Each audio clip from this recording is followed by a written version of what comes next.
I often wonder about the nature of reality, about our relationship to the creative force that forged the particles of our stars and intertwined them with the molecules of our bodies. Who are we? And where are we actually sitting within the architecture of our universe? Are we alone? Or is the answer simply stranger than we can think?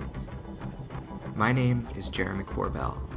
I seek to weaponize your curiosity, and if you're ready to suspend your own prejudice, welcome to the world of extraordinary beliefs.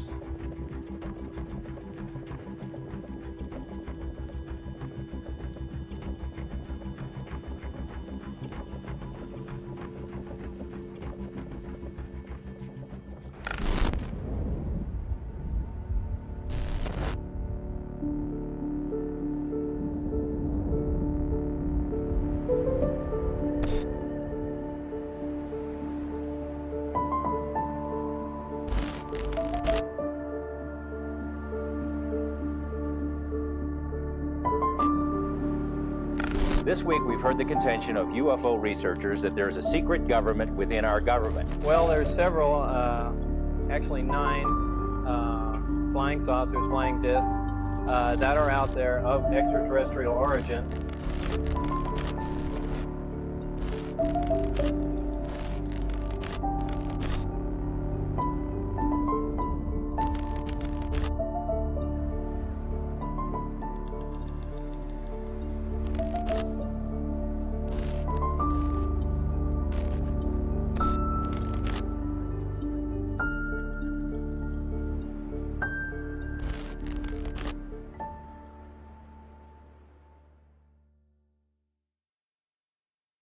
Not to burst your bubble, but the Earth is not the center of the universe.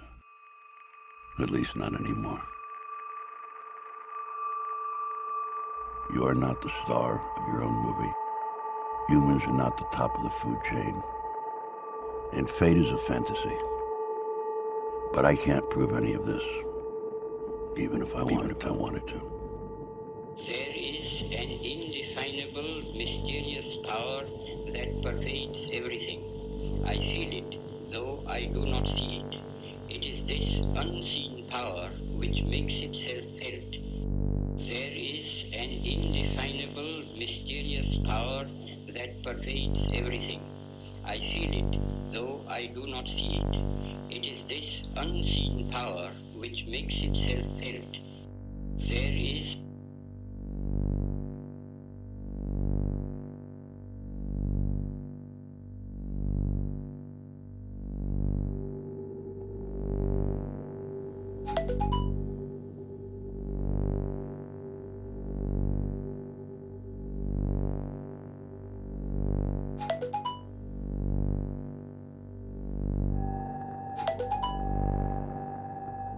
Reality simply isn't what it used to be.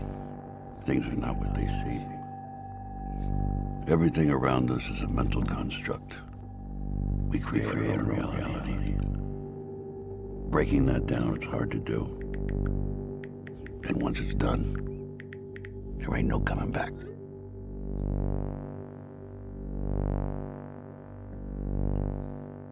What happens to people when their fundamental beliefs, the bedrock of their understanding, explodes into a million pieces?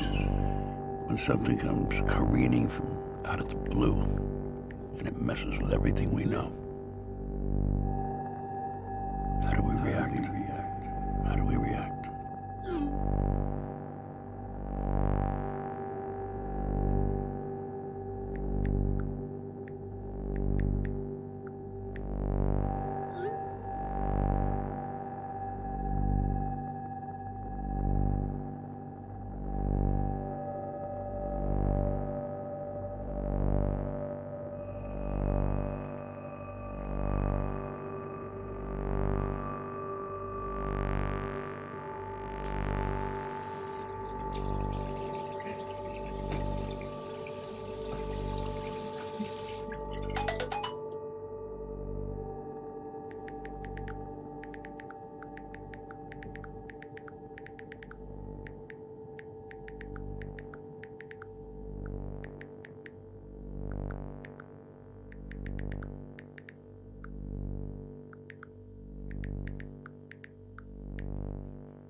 an indefinable, mysterious power that pervades everything. Beliefs are mercurial things. They direct our lives and choices, moment by moment. They're stowaways to the imagination emporium. Harnessed to hunches, polished with proof. They're like clothing we can't afford. They elevate us, yet they're not ours to keep. We discard them when they no longer serve our needs, or we find out they weren't real at all. This story is extraordinary, especially if it's true. And it all started in the desert, just north of Las Vegas.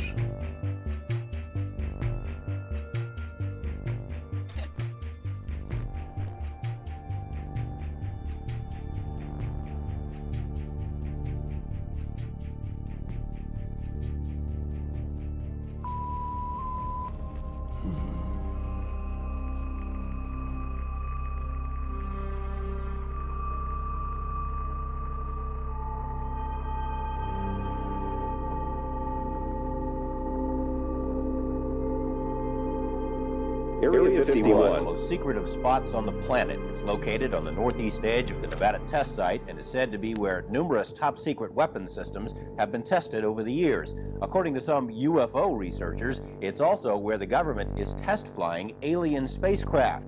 It sounds pretty far out, but some Las Vegas residents report having seen these flying saucers. A local scientist who says he worked at Groom Lake and saw the saucers joins us in tonight's interview. He has asked that his identity be shielded.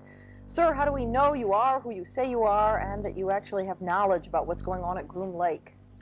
Well, I guess there's no way you could really know. There's really no way I could prove it without revealing my identity and getting myself into more trouble than I have already. Exactly what's going on up there?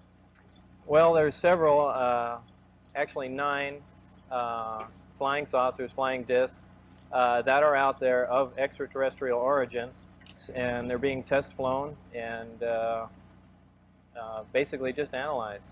You say there's 9 saucers. How are those tests going? As far as what? As far as whether they're successful and that sort of thing. Oh, well, some of them are 100% intact and operate perfectly. The other ones are being taken apart. I was involved mainly in propulsion and the power source. Where did we get these saucers? How did they come into the hands of the government? I haven't the slightest idea, and you have to understand the information is very compartmentalized, and I was only allowed information that pertained particularly to what I was involved in. But I mean, couldn't our government have made them as opposed to getting them from some alien beings? Totally impossible. The propulsion system is a gravity propulsion system. The power source is an antimatter reactor. This technology does not exist at all. In fact, one of the reasons that I'm going forward with this information, it's not only a crime against the American people, it's a crime against the scientific community, which I've been part of for some time. We're actively trying to duplicate these systems, yet they are in existence now and basically in the hands of the government. What would happen to you if the government learned that you were giving us this information? Anything could happen. I don't know. I haven't the slightest idea. Well, you said you were referred to getting into trouble. Have you had some repercussions already? Yeah, I've been threatened with being charged with espionage. I've had my life threatened by them, my wife's life threatened by them, and I mean, I don't know where else you can go from there. Well, we want to thank you for joining us. It's pretty interesting stuff you've got to say. Thank you. Thank you, sir. Well, more news in just a moment. Now, first we go to Dan Rather in Beijing for a look ahead at the CBS Evening News. CBS Evening News from China. We'll have extensive coverage of Mikhail Gorbachev.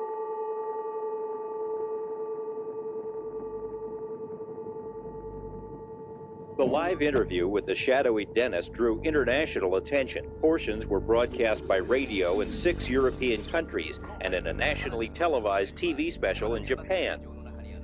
Despite numerous inquiries and feelers, Dennis has remained anonymous until now. His real name is Robert Lazar. He says he was hired to work at an area called S4, which is a few miles south of Groom Lake. At S4, he says, are flying saucers, antimatter reactors, and other working examples of technology that is seemingly beyond human capabilities. Gordon Knapp, Eyewitness News 8. Good evening, everyone. You're in the right place at the right time, blasting out of the Mojave Desert like a Scirocco, blazing across the land, into your town, into your home, slamming into your radio like a supercharged nanoparticle of unobtainium. Greetings to all of you from the boldest, bawdiest, most outrageous city in the world, planetary capital of sun, fun, sin, sex, and secrets, my not-so-humble hometown, Las Vegas, Nevada. You know, there are a lot of people, myself included, who would like to focus on big picture stuff. Who are these visitors? Why are they here? What is the nature of reality? What is their interest in us? Where do they come from?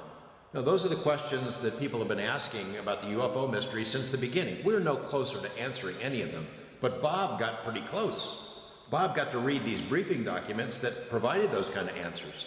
The thing is, when we were covering his story, so much of the effort was in proving that he really was the person he said he was. Is it true? Is it plausible? That really, that was the focus, more than the really important stuff. You have to cover the story of Bob Lazar, and the only way to do that is to talk to Bob. And I don't know if it'll talk to you or not, but you need to try. It's all going to be circumstance for you, is the moment that you approach him, the mood that he's in, what else is going on in his life at the time.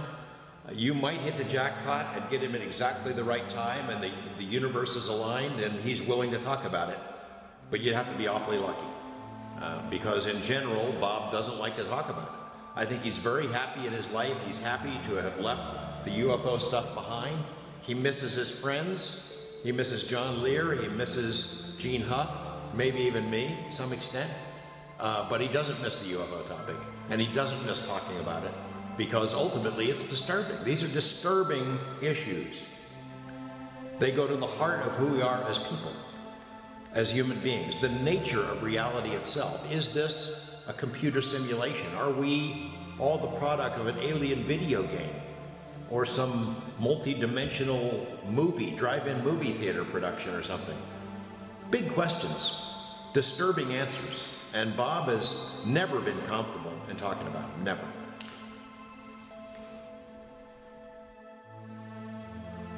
He reacted by going into a cocoon in a lot of ways. He didn't like it. He doesn't like the attention, and it totally screwed up his life. It's not surprising that even years later, he still is uncomfortable in discussing these things. It's a very disturbing view of reality.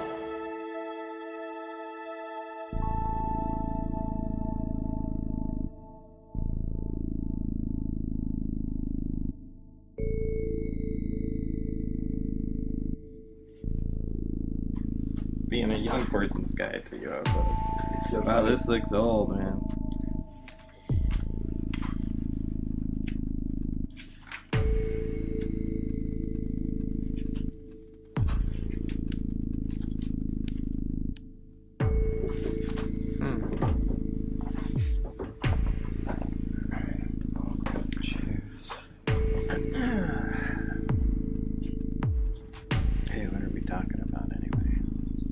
Go through.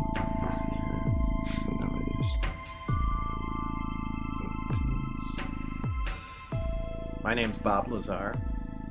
I'm known for working at a classified base known as S4 out in the Nevada desert near Area 51.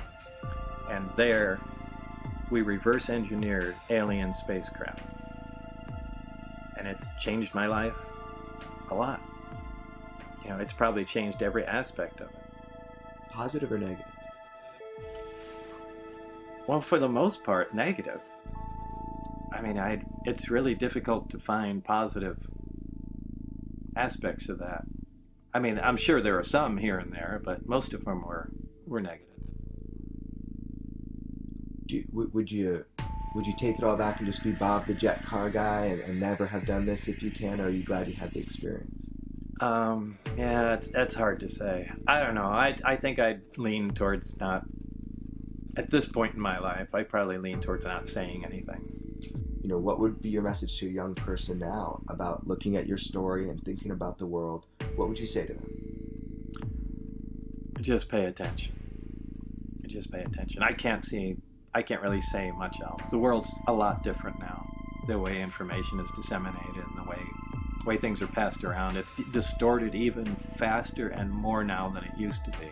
So they've got a rough road ahead if you're trying to cut through the bullshit. What do you want them to know? That in the late 1980s, the U.S. government had recovered alien spacecraft, several of them, and the technology in the Nevada desert that they were keeping quiet and analyzing. That's a fact. They don't need my story, but that's all my story was that I was just one of the people working on these craft.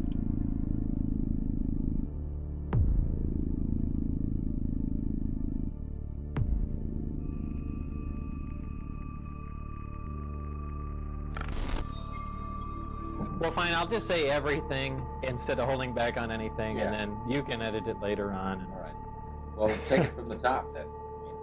Okay. Well, go ahead. How you got involved with this program? I had sent resumes to several national labs. I got a response from a couple of them. I went in for an interview. They had a job in mind, and then they continued questioning me mainly on my interests outside of work. They seemed to be really concerned about that. About things like jet cars? Right. What do you do in your spare time?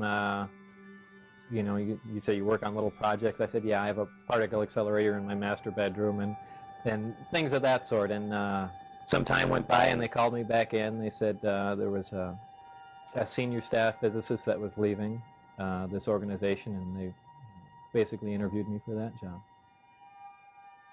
I was given a lot of briefings to read on, I believe there were 121 different briefings, and they just sat me in a room and they had while they were going and updating my clearance to a level that they call majestic. You start reading these reports, you see some of them deal with flying saucers. What's your reaction? Well, I was completely shocked. I couldn't believe it, but I was fascinated. I was so excited. It's a science dream, really. Eventually, I was shown them. One close-up, one operating. They had one of the reactors out of the crafts, which was an antimatter reactor. I was given a demonstration on how it worked, things that it did, and the physics of it. The thing they were most interested in is duplicating the reactors without using this element 115, which is, of course, impossible. They were trying to, and there have been projects before that, just trying to use a normal nuclear generator fueled with plutonium, and it was really a futile attempt. Some people are sources of gravity. Their certainty and wholeness commands our attention.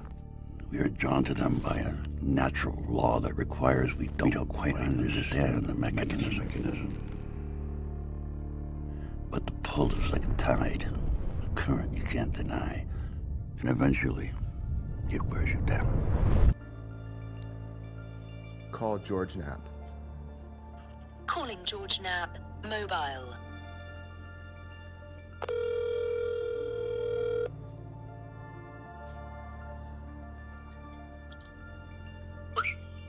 Hey, George.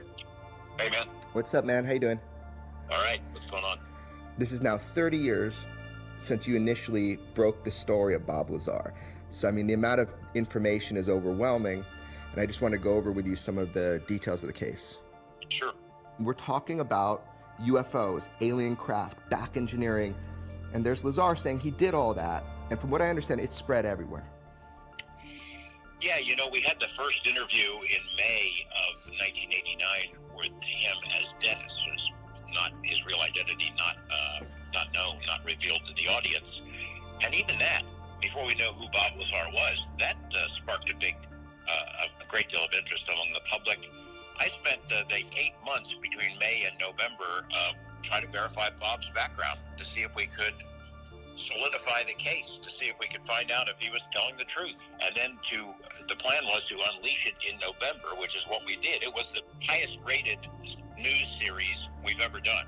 It was the highest rated news special that ever aired in Las Vegas. And then it really exploded. It went all over the world.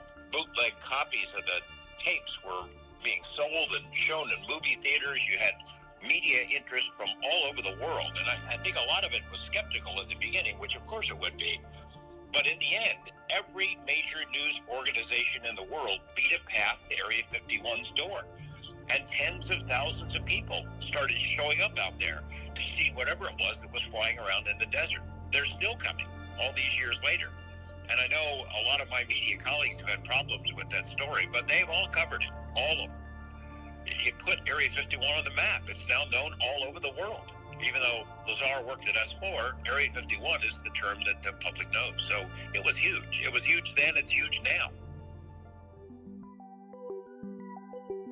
The mountains appear to float on dry lake beds, like spaceships from another world. They seem to ride on a viscous material, channeled through empty space by heat that rises and separates.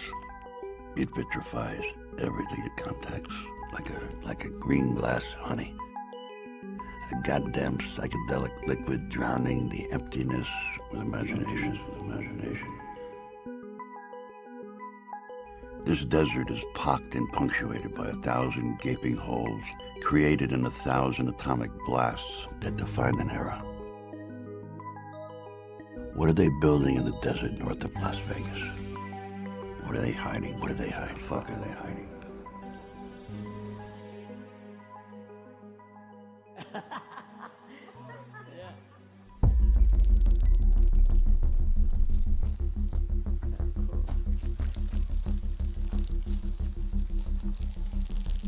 What is your name and what's your relationship to Bob Lazar? My name is Mario Santa Cruz, and I met Bob actually in my neighborhood. He lived like one block over. My attraction to Bob was his jet dragster. So I saw this jet dragster sitting out in front of his house in our neighborhood, which was just the jet dragster alone was rare. But in my neighborhood, to see something like that was unbelievable.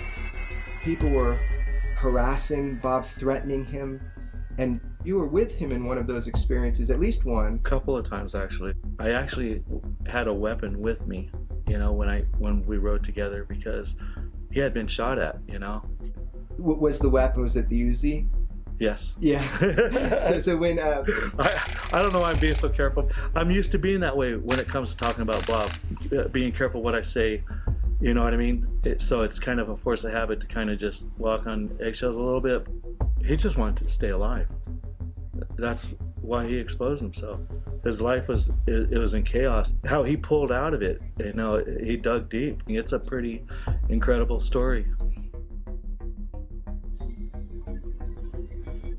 They shot at you? Somebody shot? Maybe as a warning, perhaps? It was a good warning. I had my back tire shot out on my car as I was getting on the freeway. You saw the guy? Yeah. Is this a secret worth killing to keep? I mean, to the government, would you say? Obviously. But in fact, the only reason that getting this on tape is insurance.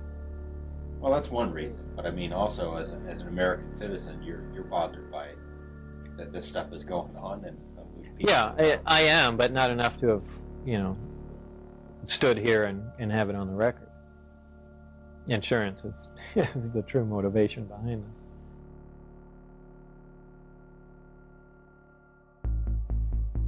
4 months old in our little apartment in Florida, and that's me holding him. Very proud mom holding him. We had a beautiful little place in Florida.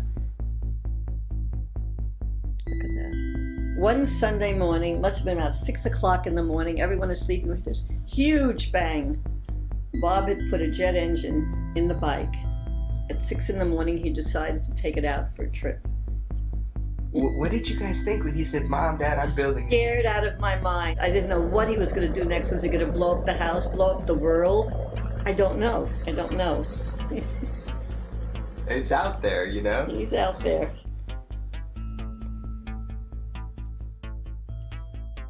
If he proves his story, let's say, maybe it would cause problems. Maybe it would blow shit up. It more than likely it would. So he's best off keeping things on the low, down low, really. But at the same time, he has said there is a way he could prove his story. And I want him to be happy. If vindication is what he wants, fine.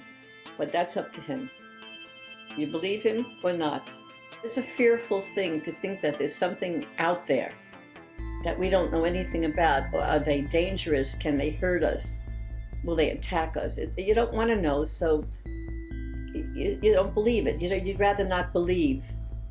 There might be other things out there, other things in the universe. There has to be. We can't be all by ourselves. We can't be.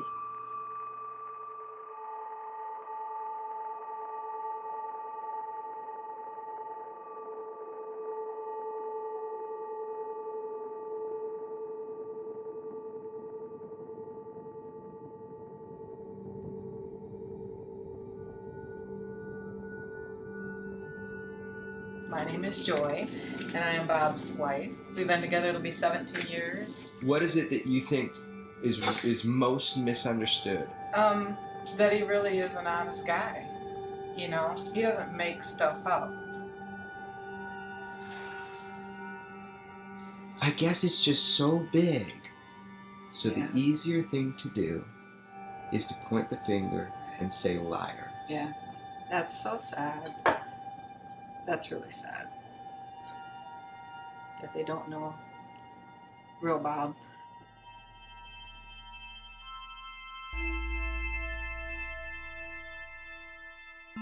There's particular moments that define each one of us. We may not know it at the time, but we learn it later. Every action creates a cascade of reactions. Life is a web of events. Actions overlaid by consequence. And woven across the fabric of time. Future determined by past. Past defined by present. Present experienced throughout the lens of personal history. But for some, it's obvious. You can put your finger on it. That definable, indelible moment when everything changed. I love my job. There's a lot of craftsmanship in the stuff that I do. I really like working with my hands. It's a really unique job. I don't think there's any other job where you get to do this kind of stuff every day. We'll either get a really interesting order coming in, or Bob will get bored and try to come up with a new product, and that's when it gets really fun. So there's another one that he wants to do, like recreate a grand atomic chemistry set, something of that sort, and I think that would be really cool if he ever decides to really hone in on that. This is the Atomic Energy Lab kit. It's something from the 1950s, a toy, like a chemistry set you get for your kid. It was made by Gilbert. Chemistry is today a fascinating adventure for youth of all ages. Gilbert has made this exciting science available in safe and easy-to-understand form, made as completely safe as human ingenuity can devise.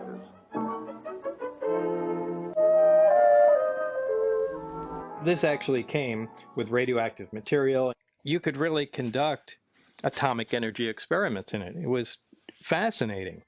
And it was billed as the most dangerous toy ever made, and still, in some respects, is still considered that way today. But the thing is, it wasn't. It was just people's fear.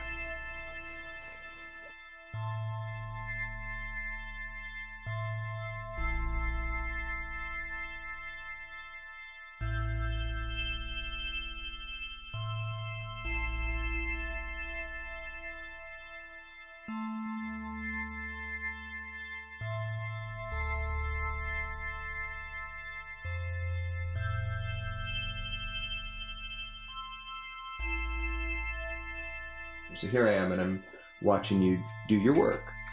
When people don't know you, it's so easy for them to just make shit up about you and to dehumanize you. How simple that is to do. The fact that somebody would say you're not a scientist. I mean, all I've ever done is science-related stuff my entire life.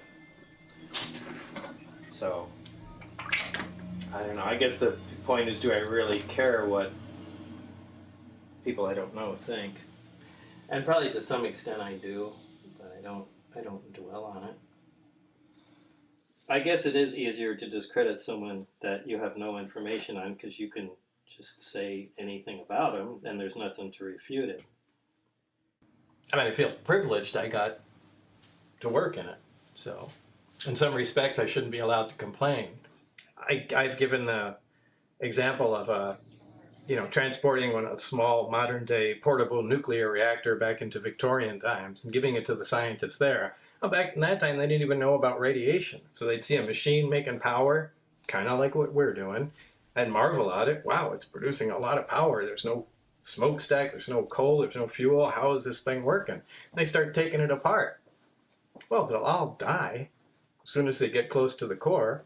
People that come in to check on them will all die.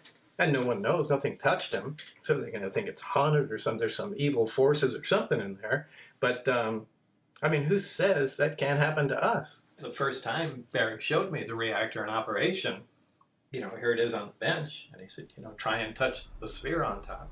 And you couldn't, your hand was pushed away. Just like, 2 light poles of a magnet. It's the exact same feeling, but there was no metal involved. And that's shocking.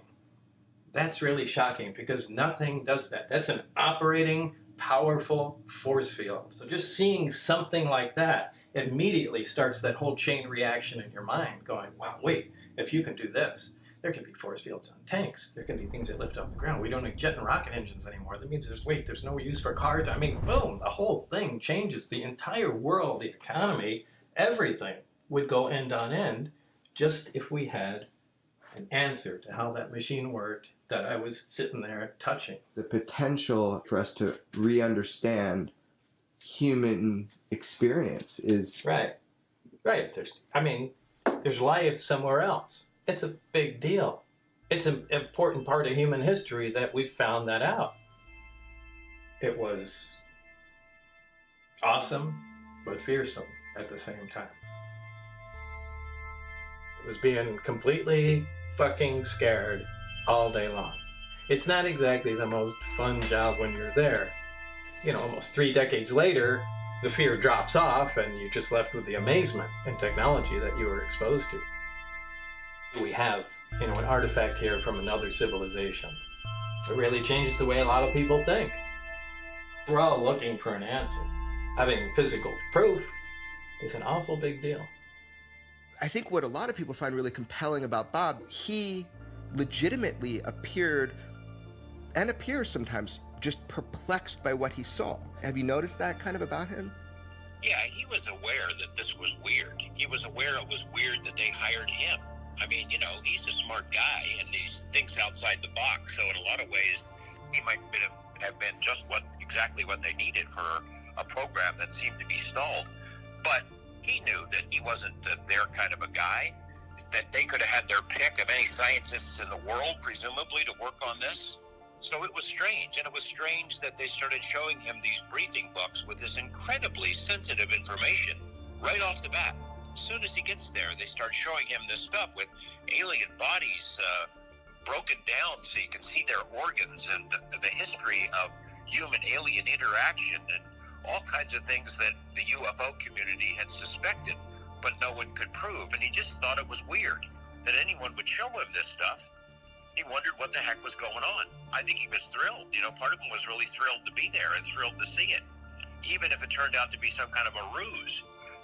But he knew that something was not quite right about the whole thing, or suspected that anyway.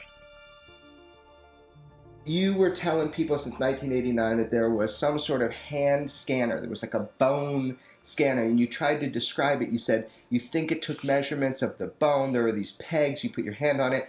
It's a small plate with some pins on it that you could put between your fingers. There's a bright light above it. The interesting thing is when you walk into the facility, or even to leave, they have a hand reader. I was told that it has to do something where it measures the bright light measures the bones in your finger. They're unique to each person. And it sounds like something out of a TV show, but it's exactly the way it is. Man, I looked for that kind of thing all over the internet, never found anything. And then all of a sudden this article comes out and it says that at the Nellis Range for they were talking about the stealth program. There was indeed this hand scanner that was used in these secret programs, and they just admitted or announced it publicly. And there were some photos, and I just was interested. And so I never thought I'd see one of these again. But I tried to explain this to people so many times, and they either didn't believe me or say, yeah, I'm sure there is. And there it is. There it is. It's like a biometric thing for the hands, yeah? The beginnings of, I mean, it wasn't all that advanced back then, but yeah, that's it. I can't believe you found a picture of this. I really can't. This was the scanner used to get in to S4. And I tried to explain this to people so many times, that there was pins in, you stuck your hand, a light above, and it supposedly measured the length of the bones in your hand that, is unique in each individual. It's exactly how it was. Yeah, that's amazing. It's amazing you came up with these. It's amazing to see this again. Back then, this was the hot ticket. What does it feel like when these little things that you said become public and there's this tiny bit of vindication? It is. There's little moments of vindication, little pieces here and there that, little I told you so's, pop up every couple of years or so. But this is a big one. So a lot of people said these didn't exist, and, it was some just fanciful thing I came up with. But this is exactly it. Ideas are the most dangerous weapons on the planet. They creep under your skin, dormant, volatile, explosive. They attach to our collective consciousness. And then one day, man, they bubble to the surface to assert their power.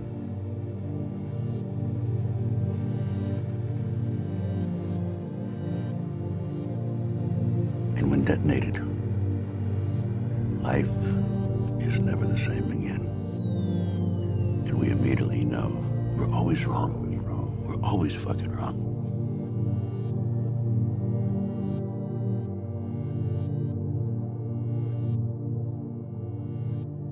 I did not believe that this should be a security matter. Some of it, sure. But just the concept that there's definite proof. We even have articles from another world, another system. You just can't not tell everyone. Checking out Lazar's credentials proved to be a difficult task. He says he earned degrees in physics and electronics, but the schools we contacted say they've never heard of him. He also said he worked as a physicist at Los Alamos National Lab, where he experimented with one of the world's largest particle beam accelerators, a half-mile-long behemoth capable of generating 700 million volts. Los Alamos officials told us they had no records of a Robert Lazar ever working there. They were either mistaken or were lying. A 1982 phone book from the lab lists Lazar right there among the other scientists and technicians. A 1982 clipping from the Los Alamos newspaper profiled Lazar and his interest in jet cars. It too mentioned his employment at the lab as a physicist. We called Los Alamos again. An exasperated official told us he still had no records on Lazar. EG&G, which is where Lazar says he was interviewed for the job at S4, also has no records. It's as if someone has made him disappear. One thing that people say about your story and your experience is that you were a puppet, a marionette, that you had no control over what was going on at that time, that you were taken advantage, you were compromised, and you were being used as a source of disinformation. And what evidence to support that? Right. And what's the evidence to support those claims? Is that just something to say? No, I'm just saying that's the kind of thing. If you make a statement, you have to have some evidence to say where the statement came from. You're basing it on emotion, right, and fear, and you're afraid that I'm right. Tell me what you've heard that makes this impossible. I'm trying to tell you exactly the way things were. Where is it? Show me the alternate reality that you believe that doesn't lock up with my actual reality.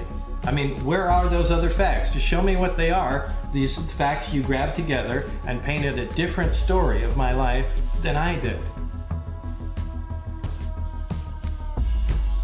I mean, I thought I set the record straight 30 years ago. Can we ever be made whole if we're not believed? If our life story is challenged by consensus, most of us are not forced to answer for our past. We could freely navigate this moment with a reverence for what came before. But some people are placed under a microscope. Their words, their actions, scrutinized and challenged. And then they're told to quiet the lies. How much can a man take before he submits to the weight and consequence of distrust? Does he fade back into the shadows that formed him? Or does he lash out to carve his words into your flesh? To carve his words into your flesh.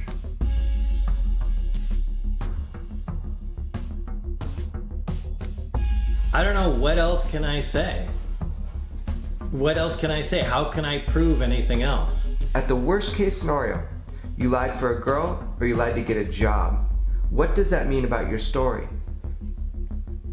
Do you think Los Alamos just hired me out of high school?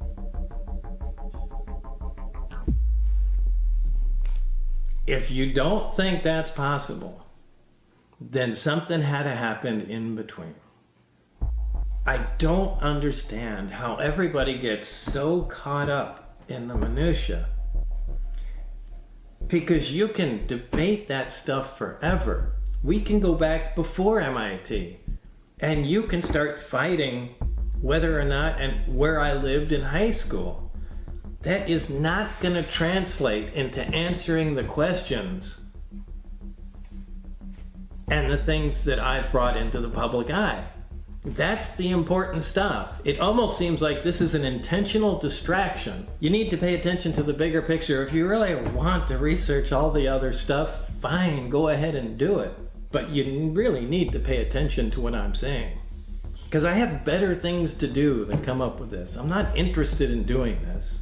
I don't like being in the public eye. I don't got money for doing this.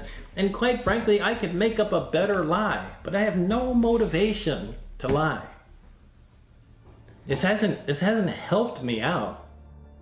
What does that mean for Lazar's story that we can't prove his schooling? In fact, it was a problem. I mean, I wondered, can we go forward if we can't verify what was going on in his background? The central point for me was, if he worked at Los Alamos, that suggests he had to have an education somewhere. I think he said it to me a couple of times. What do you think? They hired me right out of high school. I looked at people who knew him back then. Jim Taliani, for one, who said that, yeah, Bob went to Caltech back then. I dropped him off. I interviewed another person who also knew Bob then and said that he would drop him off at Caltech, would pick him up from the library, that if he wasn't going to school there, he sure was making a good show of it back then. Would it prove his story about working on flying saucers if he could show he had degrees from Caltech and MIT? No, of course not. It would not prove that he worked on flying saucers. It would just prove that he went to school. The people who despise him and who doubt the story the most, the debunkers, would find something else to bitch about. Bob got into some trouble after he became a worldwide UFO celebrity. He did a typical Bob sort of a thing and got mixed up with some hookers. He was helping them set up a little mini brothel in a neighborhood. And when he told me about it, I thought, oh my gosh, my professional life is flashing before my eyes here. The most high-profile witness and the biggest story I've ever done is now telling me he's involved in this criminal enterprise. He kind of thought it was funny. But it wasn't funny to me, so I said, you got to stop this stuff. You got to shut this down. I called the cops. I let some people know, look, he made a mistake. It's being shut down. They raided the place, arrested Bob. And in those days, there weren't many people who were ever prosecuted and arrested for pandering. Lazar was. So, parole and probation. They're doing a background investigation, and they're going to make a recommendation to the court what the sentence should be for his crimes. He tells them the same story, where he went to school, where he worked, S4, MIT, Caltech, all that. And they investigated. They were having the same problems that I was having. They couldn't verify a lot of this stuff. If Bob truly was a UFO con man, that was the time to come clean, because parole and probation was ticked off. They thought he was misleading them. And as a result of that, they did recommend that he do hard time, go to prison. He knew it. that was the time for him to come clean, because it was a much better chance that he would not be sent to prison. He didn't. He stuck to his story. He told them the same story that he told me. That went a long way for me in showing that he had been telling the truth, because it was definitely in his own self-interest to fess up at that point, and that's not what he did. He stuck to his guns. Here's the thing. Okay, I can see Bob Lazar pranks the UFO world and the UFO community. I can see him doing something like that. But does he lie to his mom and dad? Does he lie to his wife? Does he lie to all of his close friends and tell them the same story and try to get away with it? You look back on the people who knew him while this was going on, who knew him before he was hired to work out at S4, who knew him during the time he was going back and forth out there, and who stuck by him after this whirlwind of international publicity kind of rained down on his head.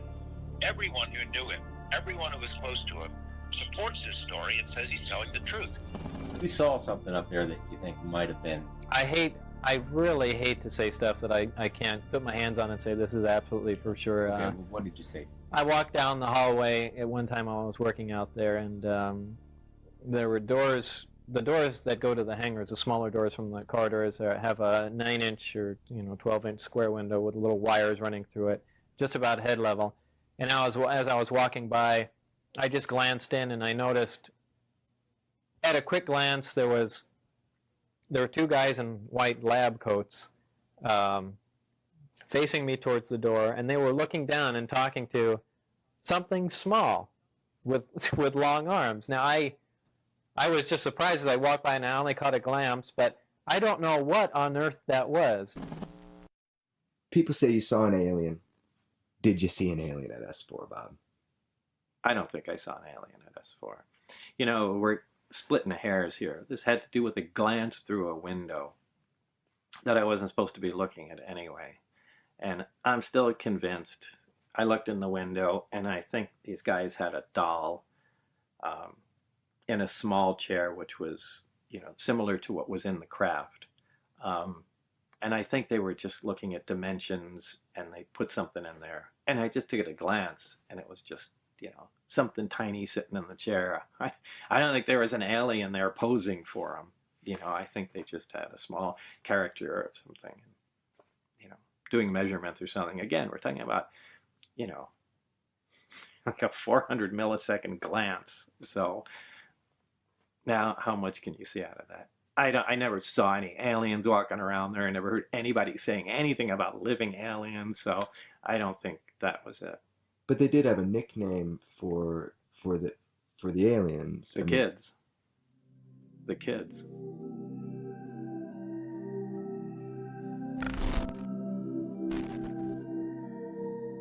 Is someone else here?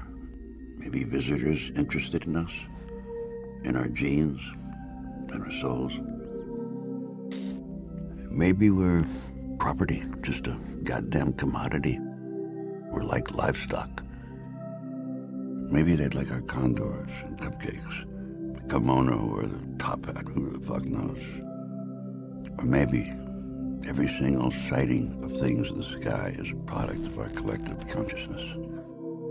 A false hope that humanity desperately needs intervention by external powers. We've always looked to the skies for answers, instead of looking into ourselves. All right, so at what point, describe the evolution of your knowledge here? I mean, that you realize that this thing that you're working on came out of a flying saucer? Well, of course, I know that technology doesn't exist at all. Why? Well, it doesn't. Take my word for it. It's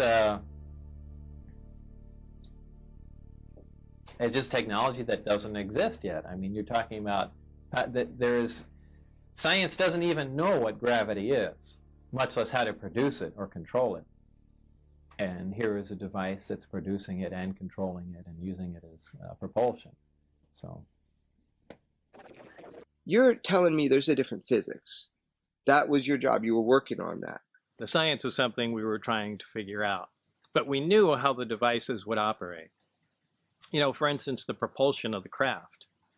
Everything that we have, whether it's a propeller plane or a jet or a rocket, it throws something out the back, either high-speed exhaust or a large volume of air.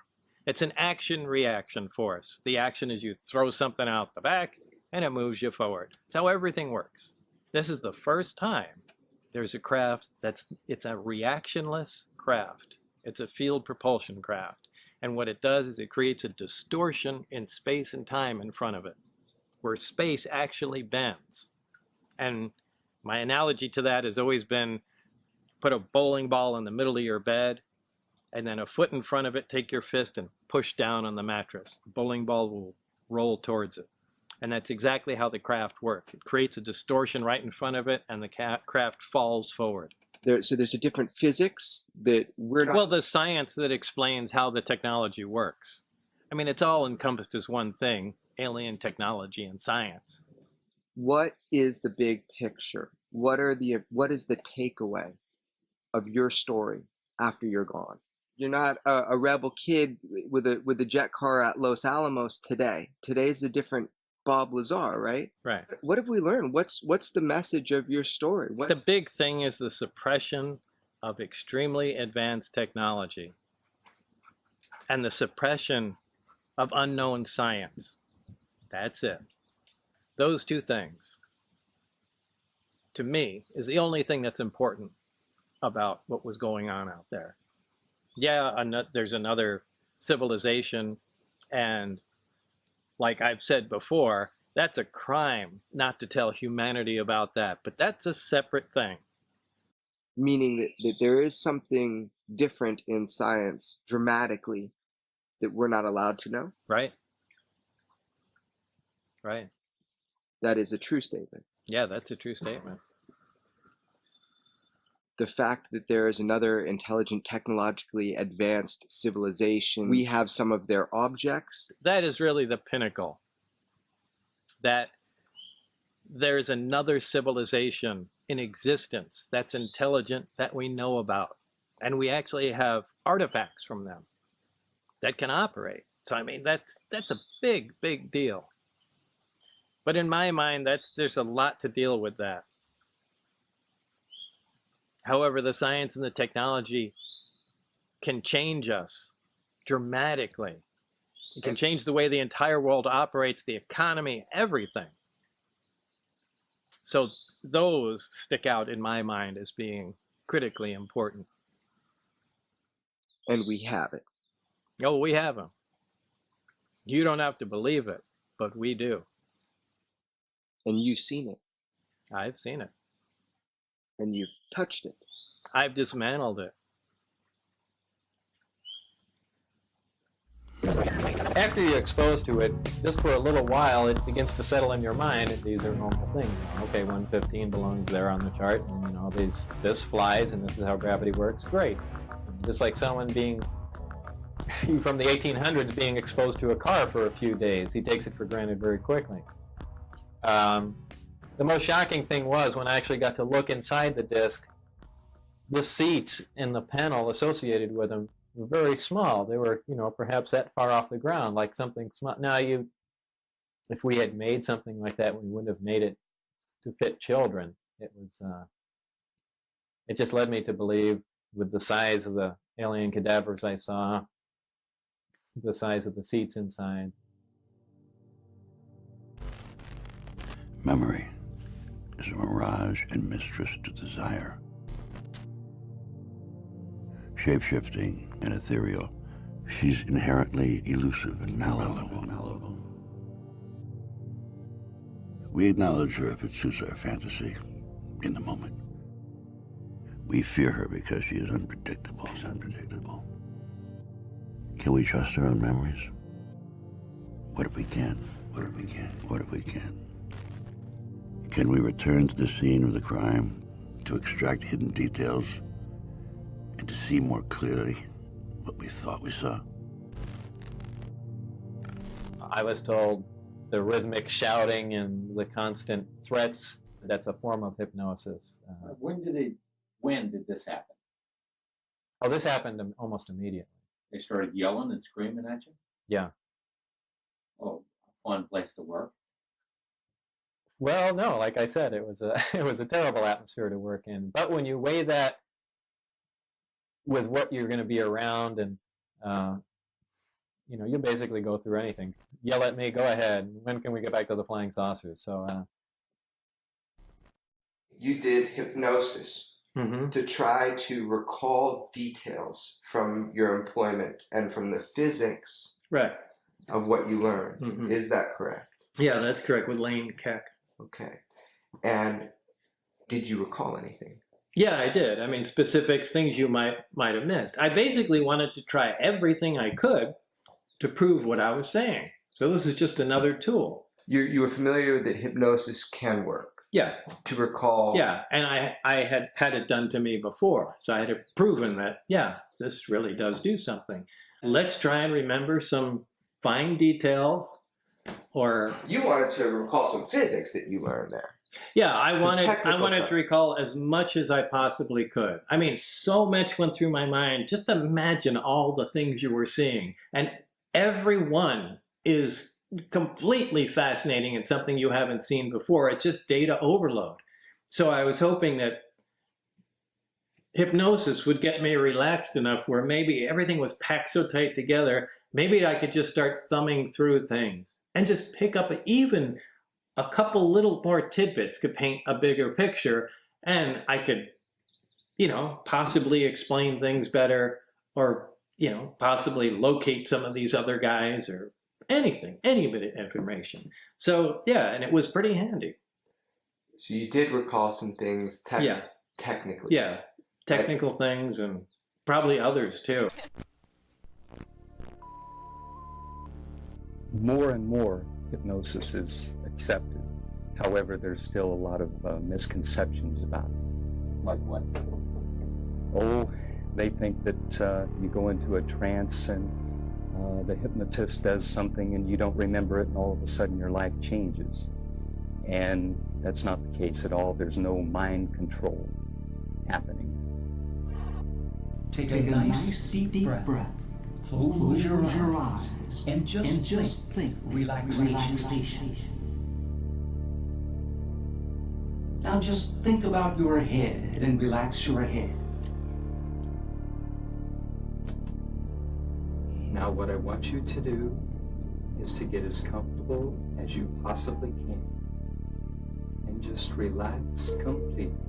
Now double your relaxation and the number 100 will be there. 100. Double your relaxation and the number 99 will come right on in. Bob, from this moment on, you will recall and remember the material that you seek, and no one or nothing, past, present, or future, will stand in your way. Bob, you will remember, because you desire to remember.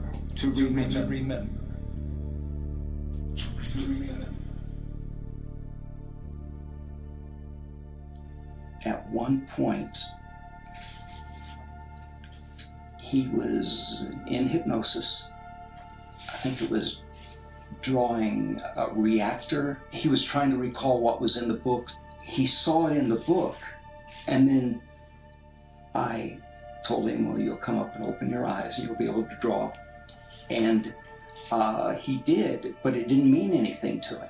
But it was a drawing that he drew this way.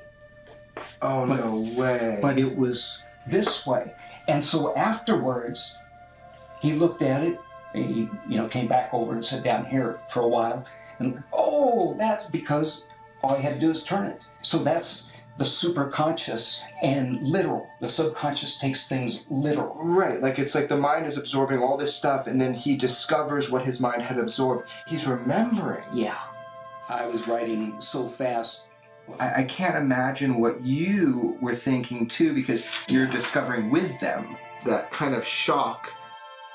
What's the truth? Hypnosis is the best possible tool of getting to the truth. If a person makes things up normally, they can lie under hypnosis just as easily as out of hypnosis. But if they're really trying to get to and retrieve information, then it's the best tool that I know of. He came in to find out what he didn't know. We were able to go back, overcome the fear, and bring forth those memories.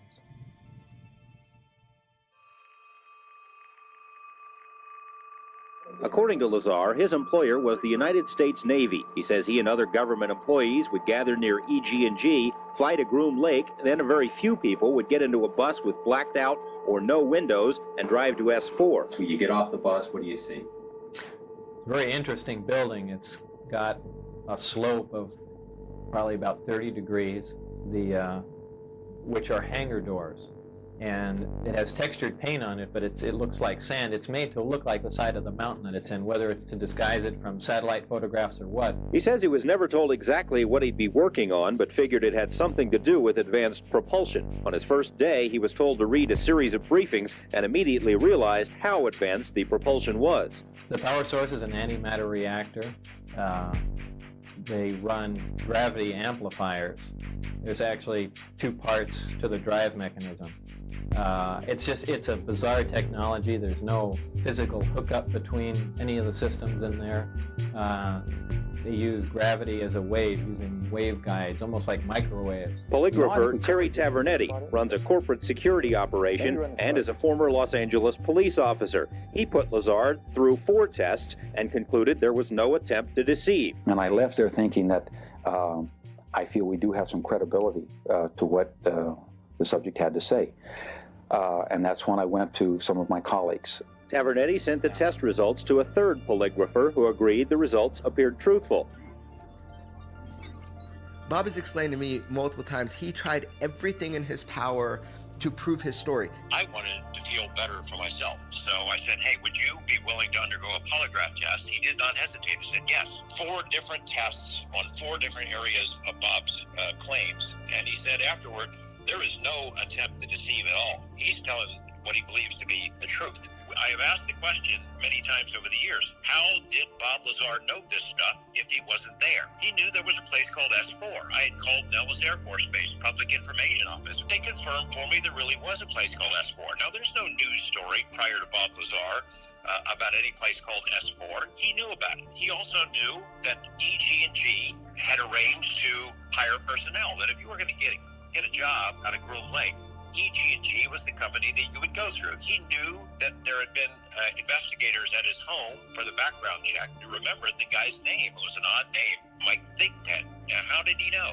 How did he know that Mike Thigpen works for a federal agency that does this stuff? After 30 years, and this guy dodging you, I found Mike Thigpen. I found Thigpen. That's amazing. I couldn't believe it. He's on the East Coast.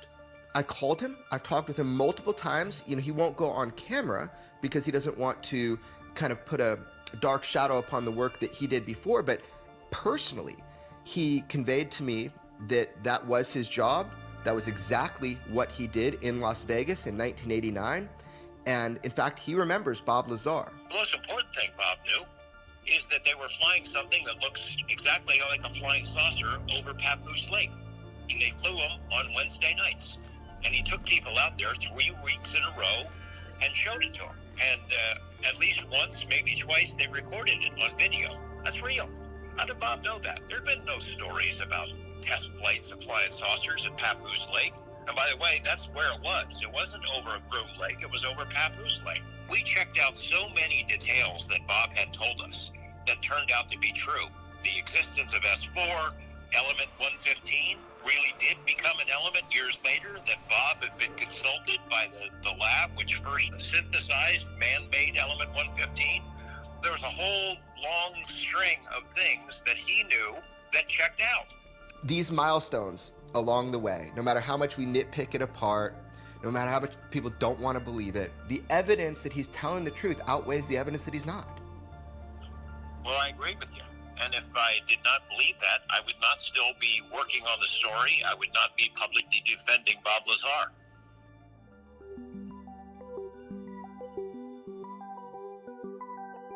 What was your function working on this? You were doing what? What was your job?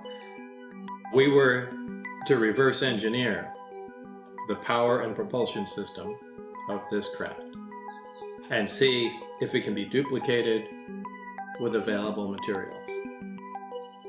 I just want to go over with you what it is that you saw, to draw it out for people, to make a sketch. As you're seeing it, as if you're there at that moment, kind of go back in the past. It's the thing I termed the sport model. Underneath this floor, there are three large cylindrical devices. These are on mounts that allow them to completely swivel up to 180 degrees and in 360 degree rotation. Directly above each one is a small rectangular object. This is on the floor above. And these are the gravity amplifiers themselves. Looking down from the top, you'd have the center. In the very center, there is a small reactor. Surrounding this, in three equally spaced areas, are the amplifiers. So this is looking at it sideways, this is looking at it down from the top. And under these amplifiers, underneath, on the floor below, are the gravity emitters. So it's the reactor here, powering the gravity amplifiers. Gravity amplifiers output goes into the gravity emitters at the bottom, and the resulting gravity beam or anti-gravity wave can be pretty much put anywhere you want to. There was another level up here. Now I had access and was permitted to view and look at the operation of this main level with the gravity amplifiers and the level below, the gravity emitters. There is a level above which consisted of these two areas that I'm not all that familiar with. I assume these to be some sort of navigational engine. People call these large black rectangular areas on the top portholes. I believe they were some planar sensor array that just took in information from the surrounding area, whether it be patterns of stars or what have you. And there was their version of a computer or something to make determinations here that takes input from those sensors and then let the craft know how to orient itself and where it was in space. So that's what I assume to be up there. I don't know for a fact. Again, that was not part of my job, and I was only led to believe that. The center antenna is really an extension of the reactor in the center, and that's a waveguide, which allows the emission of the gravity wave, which forms kind of a heart shape over the whole craft. That's how it creates its distortion. These gravity emitters can be swung all the way up to 180 degrees. And this allows the craft to essentially stand on two of them and hover, while this one swings up and creates a distortion in front of it, allowing the craft to slide forward. So that's how their low power mode, Omicron configuration operate. The Delta configuration uses all three, and unlike science fiction movies where you see flying saucers just flying along like that, they actually fly belly first. The craft flies along, leaves the atmosphere of the planet, it turns its belly to the destination, the three amplifiers focus in on the destination, and that's how it proceeds. So that's basically the operation of it and overall how things were laid out inside the craft. This is an alien spacecraft. Right, obviously.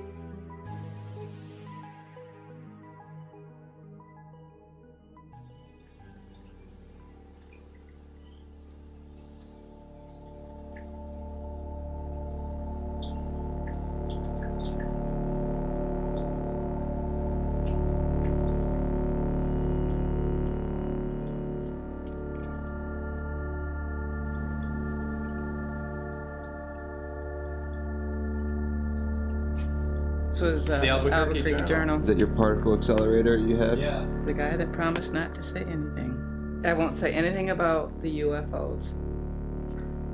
The article is titled UFO guy in spotlight. Thanks, dude. Isn't that when, after this came in there, then the fire department, police, the zoning commission, everybody descended on our Yeah, house? I wanted to know. Here's lab supplier in controversy. Oh, look at that. So originally, the thing was supposed to be about what? What did the guy say? The article. The was? hydrogen car, I think. Well, the was, raid. business. It was about the raid. This yeah, one? that's why lab supplier in controversy. Oh, okay. Yeah. Okay. The raid in New Mexico. And the guy called, you know, he said, hey, I heard about the raid and all that. Can I come and, you know, do that? And then he says, are you Bob Lazar, the guy, Area 51 guy? I said, yeah, but I don't want to get into that. This is something more important. He said, oh, yeah, we won't even mention it. No problem. Literally, your house was taken over by a SWAT team? Yeah. Yes. Don't just send a letter in the mail or call us. Right. Have the whole SWAT team invite themselves to our home. Hidden things are the most seductive. Secrets reach deep into our desire. They titillate and torment us, like a ticking clock or a distant alarm with no origin. They agitate us and force us to react. They endanger our complacency. There is a missing element to your faith, but that's the nature of faith. That there is something out there that offers the promise of salvation. Your call has been forwarded to an automated voice messaging system. At the tone, please record your message. Hey, Jeremy, it's Bob Lazar. Listen, I have something to ask you. Something's really come up that's important. If you would text me and let me know when is a good time to call you. I don't want you to call me. I just need to run something by you. Okay? Thanks. Bye.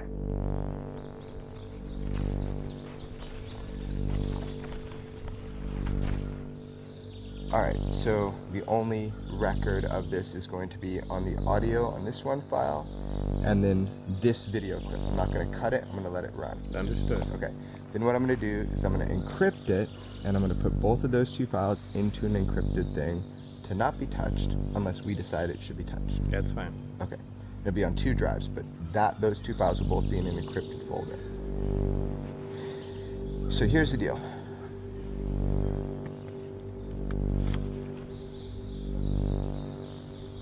Did you ever get a piece of element 115 out of Los Alamos? I don't know how much monitoring they do with me. I'm sure it's virtually none after all this time. Hold on the one same second. thing. Hold on 1 second. Let me. Do you have your phone on you? Yes. Let's at this point take our phone. Let me just throw them. Let me put them in the ground over there. I'll turn mine off.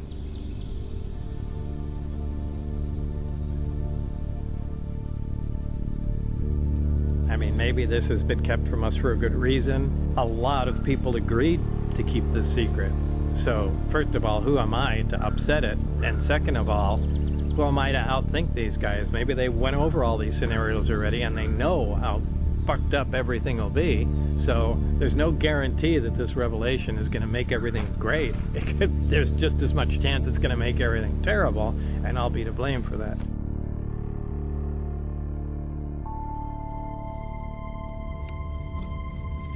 They identified themselves as FBI, and they said, you're Bob Lazar, right? And then, you know, one of them got on the radio saying, yeah, he's here.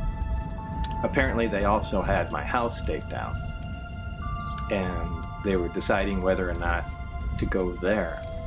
The conveyor belt of vehicles and agents and police did not stop. The whole thing was like a Twilight Zone episode. They came in and then they said, there'll be a few other people coming here. Just got a couple questions to ask you. In a short time, the street filled up with vehicles and the building completely filled with agents. It was really something else. Did they identify themselves initially as Yeah, FBI? it was FBI, identified themselves, then came in state police and a few other agencies. I don't remember who, but there were a lot, an awful lot. Standing room only in the building. It was crazy. Yeah, they had like a forensic truck. They had a bunch of different agents. They gridded off the building. I mean, obviously they're looking for something. Yeah. And what they said, they were looking for some paperwork, an old order from 2 years ago about a customer that, ordered some potentially toxic material, which, they could have called for, but this was certainly way over the top. I looked up to select the right key, and they were right beside me. It was quite surprising, considering you could see all around here, and there would generally have to be a vehicle or something somewhere. But I just pulled up, got out, picked the key, and then they started talking from behind me. I thought that was really strange. Of course, it got much stranger as the day went on. What got stranger about it? Well, just the sheer amount of people that came. Agency after agency. And, I mean, they had computer experts here going through, all the computer equipment we had here. They had people sectioning off the building, labeling it in cubic meters so they can search each one. What they were looking for was just an order form. So, very strange.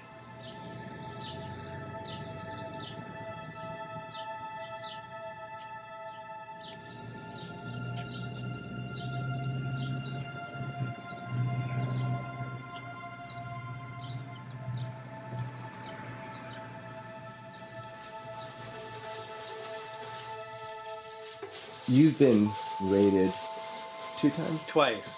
By more agencies than I can really recall. The FDA, to the NRC, the FBI, but they usually come in mass, and it's hard to pick out who's who. So this is beryllium? Yeah. And what is it used for again? It's used in aerospace. It's very lightweight, quite strong, and high temperature metal. Do you think that you were shaken down? To some degree you're being fucked with? I don't think they're just fucking with me. I'm convinced there's ulterior motives.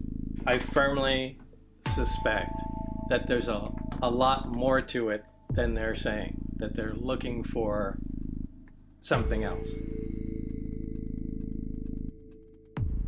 What they're supposed to do is tie you up, put you in the middle of the room, have everyone watching you so that you can't, collaborate a story or, try to trick them or whatnot.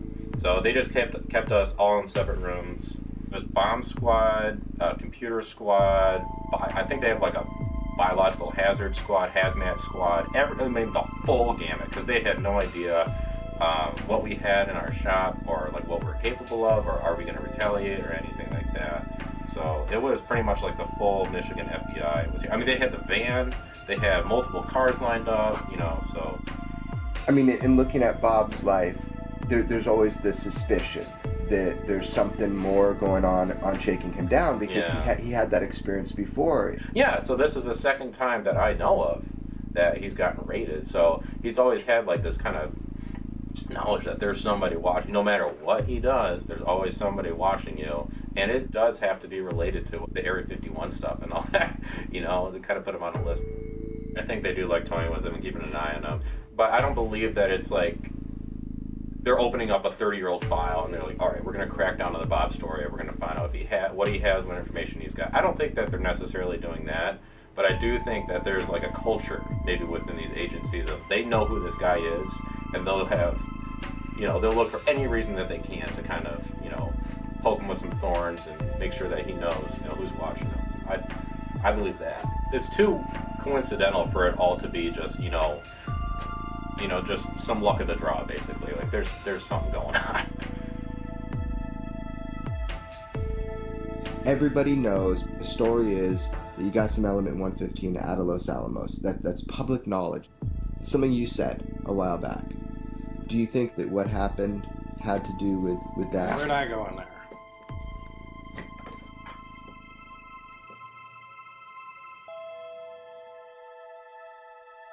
Are they trying to shake you down to find the 115 that you said 30 years ago that you got out of the lab? People are going to ask that. Yeah. So let's just address that. If you feel comfortable addressing it. No. Do you not feel comfortable addressing that? No, I don't feel comfortable addressing it.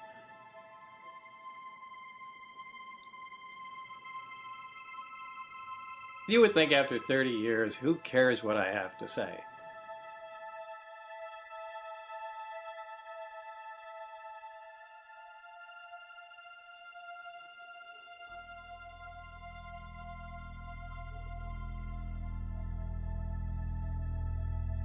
I'm more convinced than ever that the key to the story is element 115. If you could get to that piece and have it independently analyzed, I think it would prove beyond all question that it came from somewhere else. We didn't make it. And it would go a long way toward establishing the story that was told by Bob Lazar as truth. So I think about that a lot. I think about the cloud chamber experiment. I get a lot of emails from people who say, oh, God, where's this video? You owe it to the world to show this video. Cough it up. And I tell them, look, I've looked for it. I've got all these boxes of crap and stuff and tape and news clippings, and I've looked for it, and I can't find it. But when somebody like you comes and talks to me about the Bob Lazar story, it gets the juices flowing again. You know, I can't help it. I'm human, and right now, I want to go find that tape. I went through every tape that Bob had in his personal home archive, and one of those tapes on the outside in tiny, tiny little scribble said cloud chamber. And lo and behold, there's about just less than a minute of that cloud chamber test on tape. I have it. People have been so pissed at me over the years I can't find that tape, or they think I'm hiding it on purpose, but I've looked everywhere for it, and if you found it, that's awesome. I did. Now here's the deal. In typical, Bob Lazar fashion, there's only about a minute of it. However, after all these years, 30 years, we have some footage of it, but it doesn't prove shit because it's recorded over. I was there the night that they did the cloud chamber test. I couldn't tell you what it was. I didn't know what a cloud chamber was. This beam of light was bent, and it was bent because they had element 115 in as part of the experiment. I said, well, that's pretty important. That would be huge to include in the story.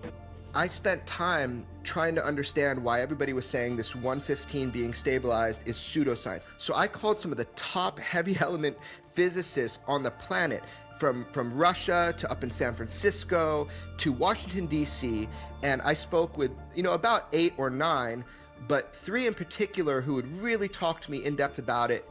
All of them, across the board, said you cannot rule out a stabilized version of element 115. In fact, that we believe it is theorized that it, in the island of stability, that it would and could and probably does exist. So their way of saying it is, we can't rule it out. So all these people saying that is pseudoscience, what Bob said about element 115, I wanted to find out, is it pseudoscience?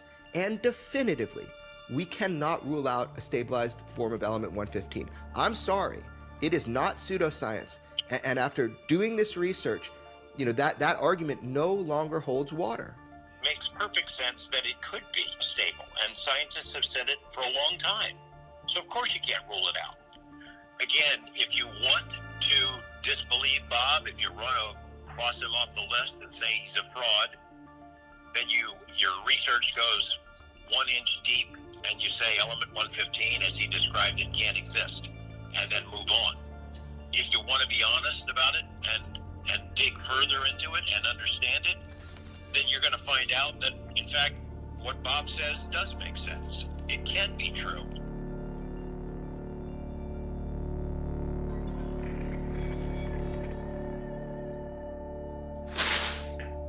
Element 115 was what we would call the fuel, what provided the power for the reactor to work.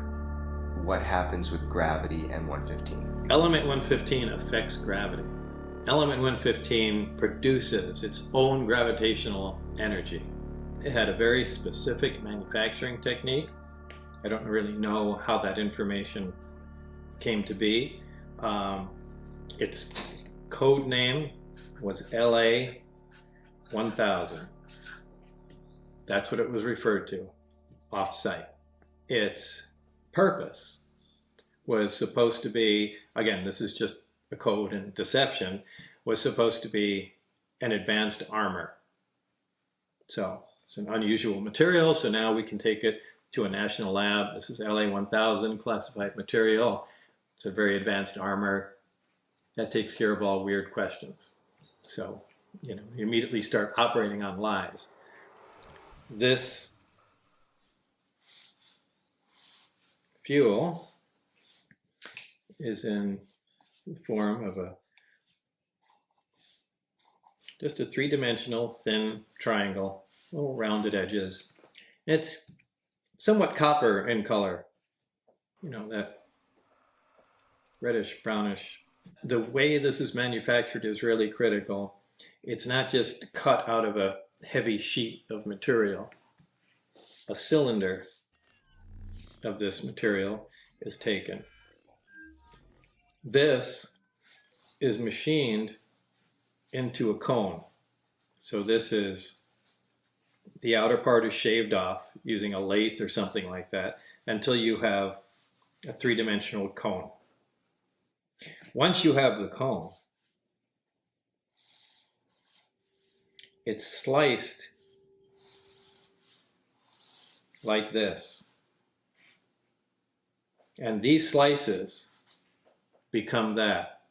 Now, even this starting piece, a solid cylinder, is not even a solid cylinder. It consists of many discs stacked up. And these are fused together to produce that. And all of these steps are necessary to produce a successful triangle that brings fuel. So actually, you know, if you were to look at how this came to be, this would actually be pieces of all these discs that were cut at unusual angles. Now, apparently, if you don't do all this, that doesn't work. So,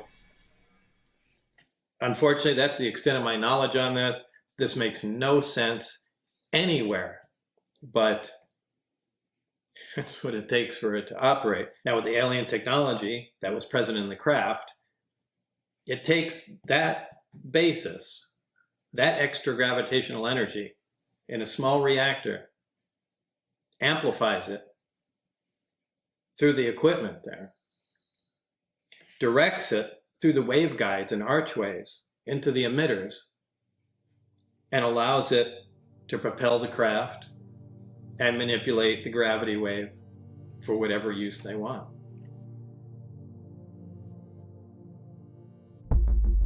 How can this be true? I don't believe a word of this.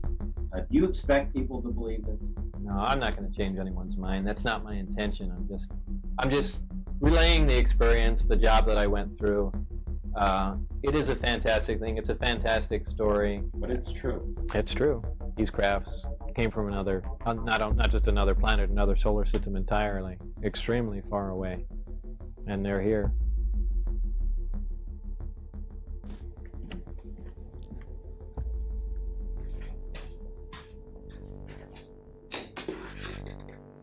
I mean, I've been making fireworks since I was 12, and professional fireworks for at least 20 years.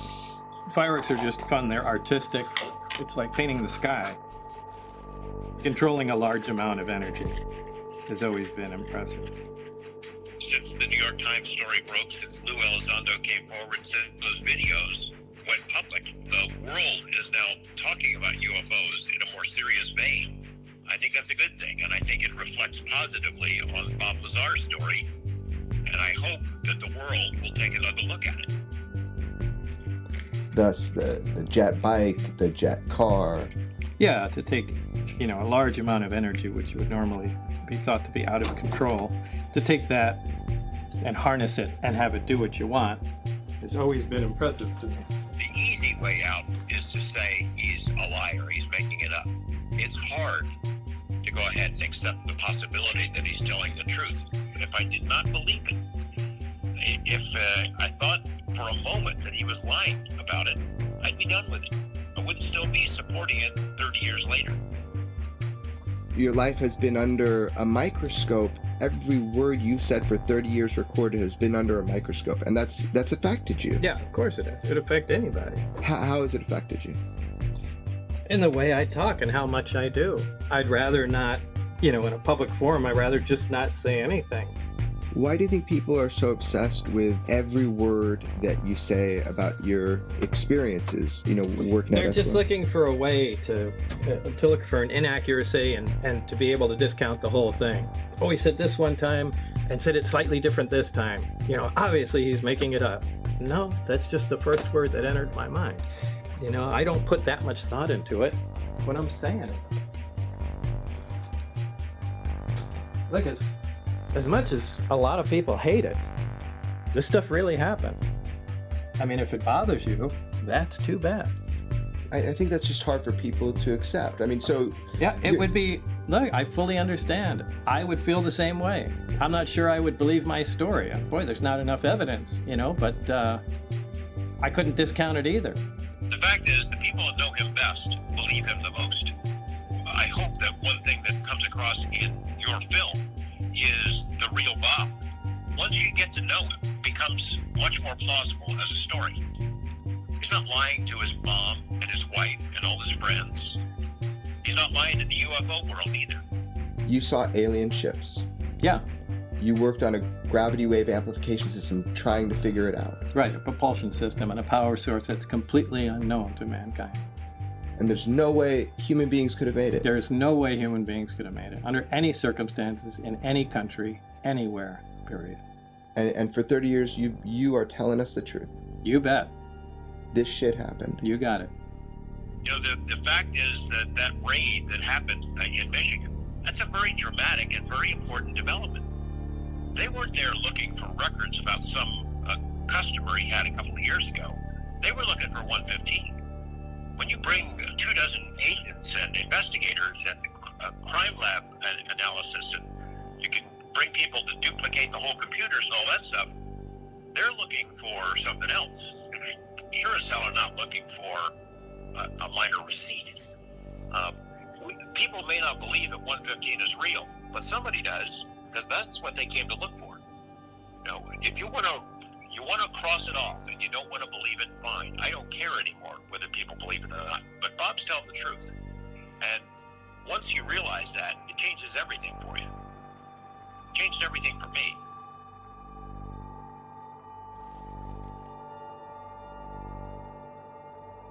To crack a life open at its seams, to dissect and examine its content is unnerving, like the reading of omens by viewing the entrails. We all tell our own stories. Sometimes we even believe them, and sometimes we tell them one last time. If you don't believe it, that's your problem. What you do with that is up to you.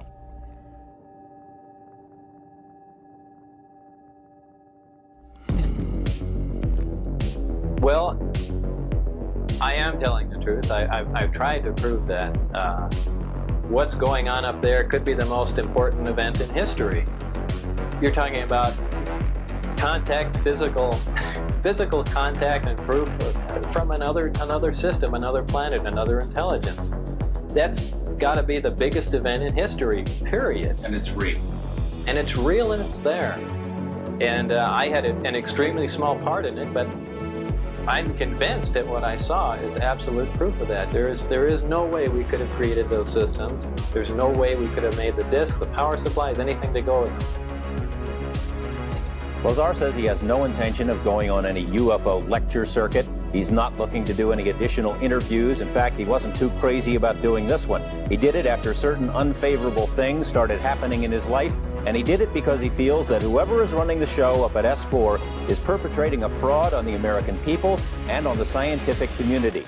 We intend to have much more about this story, about the operation up there, on Monday and beyond. This is by no means the end of this series of reports. In fact, on Monday, including in our story there, support testimony from other people who say they have knowledge of the flying discs at the test site, and information from people who know Lazar very well and insist his story is true. If indeed they have these flying saucers, George, it seems like it'd be really hard to keep it so secret. Well, yeah, it would seem that way, except for as Lazar asked his superiors up there, they say it's the easiest secret in the world to keep. It's leaked out many times before and nobody believes it. What's the Navy saying about all of this? Well, of course, the Navy is supposed to have been his employer, and we have put some fairly pointed questions to them. Of course, number one, it may not be the Navy at all. Information is so compartmentalized up there, no one is exactly sure who is in charge. We have put the questions to several Navy departments. The answers thus far have been unsatisfactory. We've applied for more information through the Freedom of Information Act, and that information will be revealed on Monday as well. You believe his story, don't you? Yeah, I do. Yeah, I've got to know him pretty well over the last couple of months, and I believe he's telling the truth. Fascinating stuff. Thanks, George.